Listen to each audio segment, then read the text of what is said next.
इस सच्चाई को कोई नकार नहीं सकता है कि 2027 आते आते यही भारत दुनिया की टॉप 3 इकोनॉमी में आकर खड़ा हो गया। भारत अब इकोनॉमिक और स्ट्रेटेजिक पावर बन गया है, यह चाइना भी स्वीकार करता है। अब इकोनॉमिक और स्ट्रेटेजिक पावर में चाइना भी भारत का लोहा मानने लगा है। इकोनॉमी की साइज के मामले में देखा जाए तो हमारा भारत आज दुनिया की टॉप 5 कंट्रीज में आकर खड़ा हो गया, जो कि 2014 में दुनिया की टॉप 10 कंट्रीज में था, यानी 10वें स्थान पर था। आज दुनिया के टॉप 5 कंट्रीज में आकर खड़ा हो गया। और मैं नहीं कह रहा हूं, बल्कि दुनिया की मानी जानी फाइनेंशियल फर्म्स उन्होंने कहा है, मॉर्गन स्टैनले ने कहा, फर्म ने कहा, इस सच्चाई को कोई नकार नहीं सकता है कि 2027 आते आते, यानी आज के लगभग 3 साल के बाद, यही भारत दुनिया की टॉप 3 इकोनॉमी में आकर खड़ा हो गया।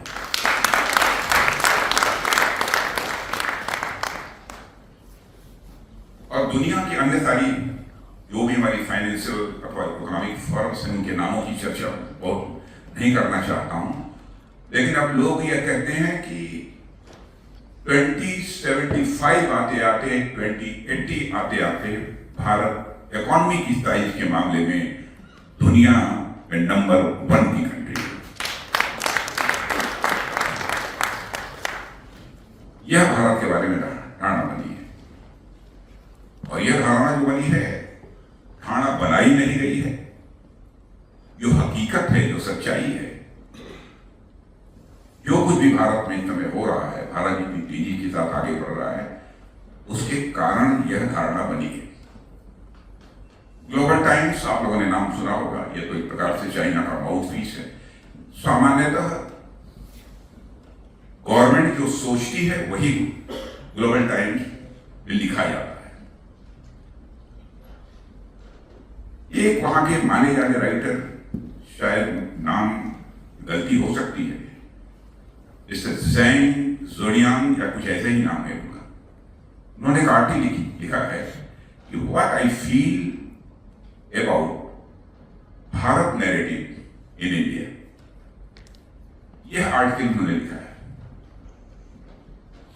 उस आर्टिकल में उन्होंने कहा है कि चाइना में भारत के बारे में जो एक परसेप्शन पहले था, उसमें एक ड्रास्टिक चेंज आया है, बहुत बड़ा बदलाव आया है। चाइना गवर्नमेंट भी यह मानती है कि भारत में इकोनॉमिक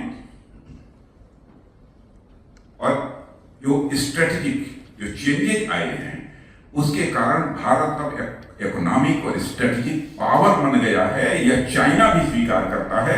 यह चाइना के रहने वाले एक राइटर ने ग्लोबल टाइम्स में लिखा है, जो कि जो है चाइनीज गवर्नमेंट का ये माउथपीस पेपर है।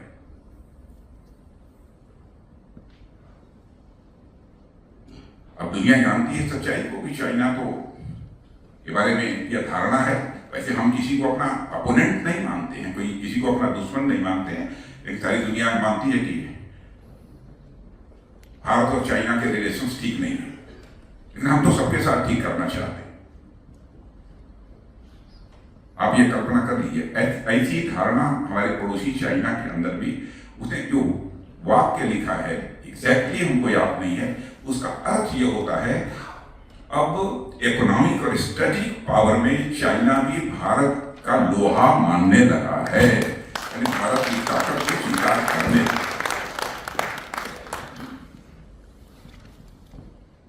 यह भारत के बारे में धारणा बनी है, यानी भारत तेजी के साथ आगे बढ़ रहा है।